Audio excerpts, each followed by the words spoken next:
Loire Sentinelle présente Habiter au bord des ondes.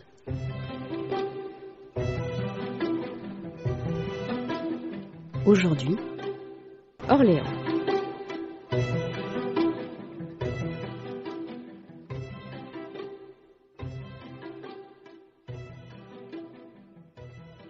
Marinier toujours heureux, je crois. Gueux sur terre, seigneur sur l'eau. Vilain sur terre, seigneur sur l'eau.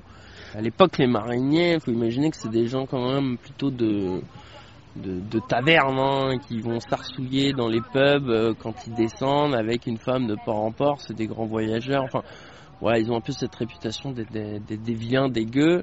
Mais seigneur sur l'eau, pourquoi ? Parce que on garde une certaine classe sur l'eau. Il y a un côté joli, un côté beau, il y a un côté historique, et il y a un côté qu'à l'époque, toute la marine marchande, c'est le fleuve, c'est l'autoroute du royaume de France, la Loire.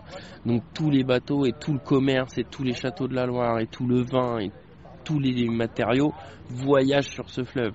Donc si on retire ça, et la marine, et du coup les mariniers et les marinières, le royaume il tourne moins bien. Quand on est arrivé, comme on est venu de plus loin, on était un peu les moins aguerris ou les plus jeunes, et c'est vrai qu'on n'était pas très très bien préparés au début. On faisait sécher notre linge sur les cordes du bateau, et du coup on nous a dit qu'on était les schlags. Les schlags, c'est un peu les gueux d'hier, quoi. Donc nous on a un peu assumé avec l'équipage cette notoriété du schlagistan et de notre liberté en bateau. Mais au final, c'est pas nous qu'on s'en sort le mieux, mais c'est nous on a le trophée, nous, de venir le plus loin, parce qu'on est parti de Blois, on est descendu jusqu'à Nantes, on est remonté, on a toujours la même hélice. Donc on est content quand même d'avoir fait ça, et cette fierté, je pense qu'elle nous fait un peu de nous des petits seigneurs sur la Loire aujourd'hui. Vive le schlagistan libre!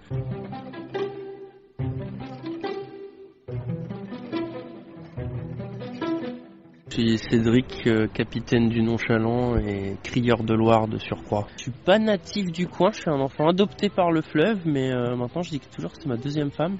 Je suis vraiment passionné, je choisis d'en faire mon métier, c'est d'où ça me vient. Moi j'étais animateur nature, j'ai fait un BTS gestion protection de la nature avec l'option animation nature, et j'ai dû faire un stage, et du coup j'ai fait mon stage à l'Observatoire Loire à Blois. Et pendant mon stage d'études, il n'y avait pas grand chose à faire dans les bureaux. On m'a dit va voir à l'atelier, peut-être que le gars là-bas, Olivier, que je salue s'il m'entend. Et Olivier m'a fait monter ma première fois sur un petit futreau, une petite barque, et on faisait du palatrage. Le palatrage, c'est cette bande d'étanchéité entre deux planches jointives avec une couche de moquette enduite de goudron, et par-dessus on y met une plaque de zinc cloutée.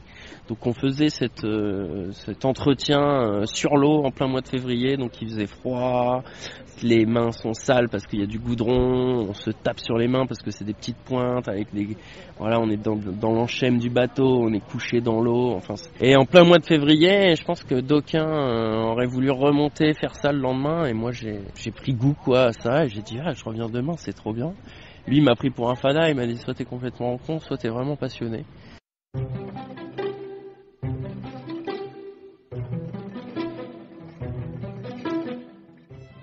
Ça a commencé quand même dès les vacances d'été, assez jeune, cette passion pour la Loire, mais c'était comme endormi au début, je le savais pas. Et puis petit à petit, je me suis dit mais c'est ça que je veux faire en fait. Je veux avoir un bateau, parce que c'est vrai que les bateaux, ça fait quand même rêver pas mal le monde. Il y a ce sentiment de liberté, d'apaisement quand on est sur l'eau, on est près de la nature. Voilà, tout ça, je crois que ça m'a plu. Et puis ce rêve un peu de gosse d'avoir un bateau en bois, un bateau traditionnel. Au début, avant le bateau, j'ai fait les 400 km de Loire qui me séparent de mon domicile à Blois jusqu'à Saint-Nazaire pour aller voir l'embouchure. Je l'ai fait avec un âne. Donc j'ai arpenté tout ce qui est la Loire à vélo et tous les chemins. Et puis je suis passé de port en port, rencontré un peu la marine de Loire, les bateaux. Et puis je suis revenu de ça. Et puis j'ai dit c'est bien, mais il me faut un bateau. Donc j'ai commencé avec un petit bateau en plastique, et puis un peu plus gros, et puis après un en bois, et puis voilà. Et aujourd'hui le Nonchalant.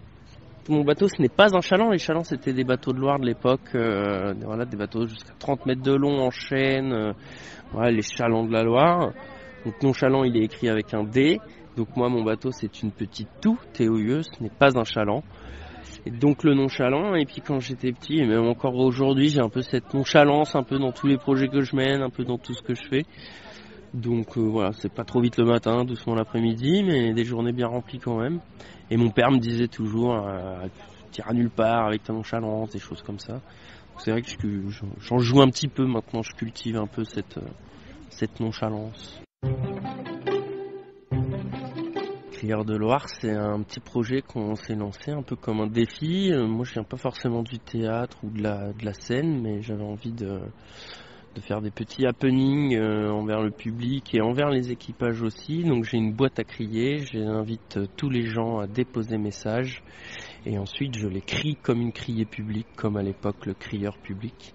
Sauf que là, comme je suis sur les bateaux, c'est le crieur de Loire. Et donc on délivre messages dans chaque port et on colporte les messages de port en port. Ouais, ça me plaît beaucoup d'endosser ce costume. J'ai un joli costume, une jolie veste, la casquette, le pantalon rouge, tout ça. J'ai des très bons retours, les gens sont assez friands des petites blagues, des petites intercations entre équipages, les petits messages, les petits clashs. Le public est content aussi de déposer message et de l'entendre après, ensuite à la crier. Donc il y a un truc qui est encore un peu à construire, mais ça marche plutôt bien. Je pense que je vais continuer ce projet-là et j'aime bien endosser ce costume. Une couleur, je vais te dire l'ocre de ma voile rouge, qui est un rouge orangé, et historiquement on les passait ces voiles plutôt à l'ocre pour qu'elles tiennent, pour les imperméabiliser, pour que le vent ne traverse pas le coton ou le chanvre de l'époque. Et donc pour traiter les voiles, pour les patiner, on utilisait la terre, on mettait des ocres et du coup les voiles sortaient un peu orange, rouge. Et la voile que j'ai sur le nonchalant, d'une 20aine de mètres carrés, c'est cette couleur-là.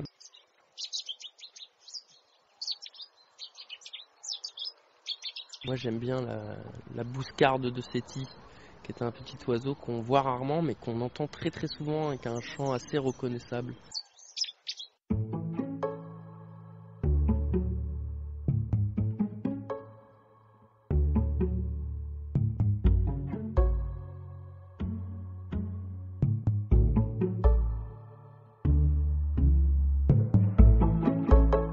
Habiter au bord des ondes,